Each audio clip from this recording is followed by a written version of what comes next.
Justin?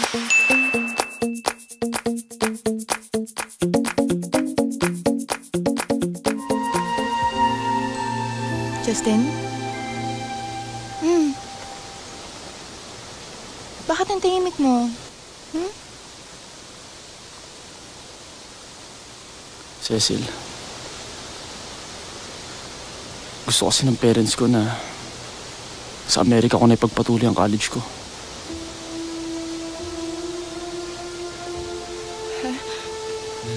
Ang sabi mo?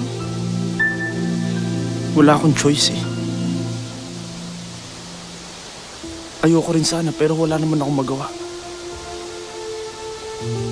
Alam ko naman kasi na para sa akin din naman yun.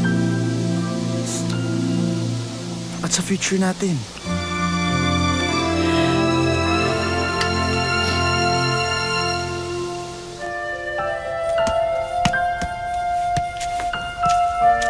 Saan mo dadalhin yan? Ililipat ko lang po, sir. Oh. Ba't nag-iisa na lang yan? Pagising ko po kaninang umaga, patay na ho yung isa eh. Naku, mamamatay na rin ho yan dahil sa lungkot. Kasi wala na ho siyang kapartner eh. Oo pare, huwag mo nang problemahin yun. Ako nang bahala. Oo! Sige, maski 800 tao, payag na ako. Mabenta lang tong kotse ko. Ha? Binili na Tia Marie. Bigay sa dalawa. O sige, tawagan tayo. Yun na daw nung naalis eh.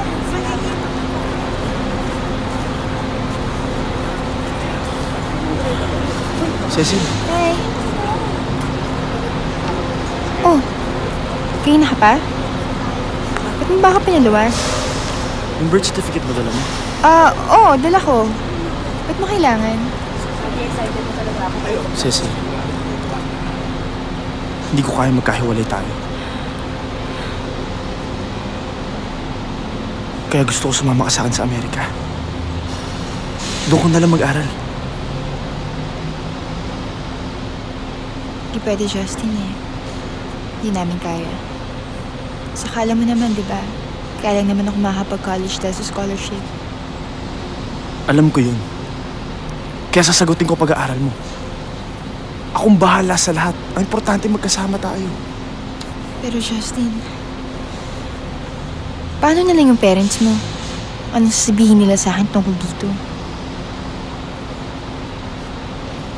Anong sasabihin nila? Eh sila nga nagsabi na naalokin kita eh. Talaga? Oo.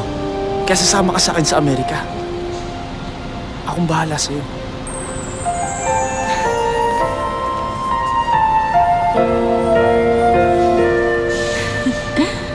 Ate, nandito na si Kuya Justin! Cecil, good news! Talaga? Ano yun? Approved na yung visa mo. May tickets na rin tayo. Sige, patingin! Ito yung passport mo. Anong passport yan? Bakit may visa tsaka ticket? Nay, ang saya nila! Ano yan? Hindi mo ba sinabi? Di ko naman kasi akalain ma-approve eh. Nay, kasi sa Amerika na mag-aaral si Justin. Gusto niya doon na rin ako. Kaya sasagutin niyo ang lahat. Basta ganun lang yon? Porque gusto ninyo, papayag na ako? Mabuti kung mag-asawa na kayo. At saka ikaw may sakit ka. Kapag sinumbong ka dun, sino mag-aalaga sa'yo? Maraming pong doktor doon. Hindi ko po siya pababayaan. Huwag po kayo mag-alala. She's safe with me. Respetuhin ko po siya. At saka, Nay, kapag nasa Amerika na ako, di habang nag-aaral ako, pwede ako magtrabaho. Mapapadala ko kayo ni Jonjo ng pera. Tapos na matutulungan ko na kayo mabayaran itong pagkakasinlan ng lupa. Huwag mong intindihin yun. Basta, hindi ka aalis. Ate, huwag kang umalis. Ayokong iwan mo kami. Hindi aalis ang ate mo. Hindi ako nakikialam sa mga desisyon mo dahil alam ko responsable ka. Pero sa pagkakataong ito, makikialam ako. At ako ang susundin ninyo. Hindi ka aalis, hindi ka pupunta ng Amerika.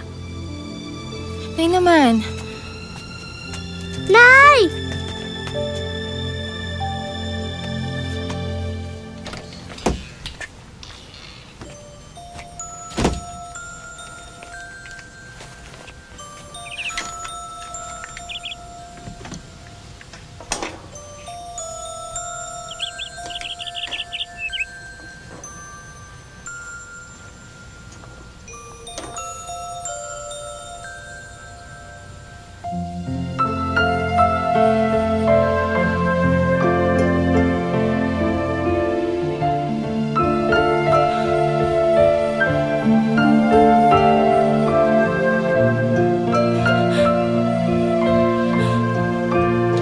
Cecil,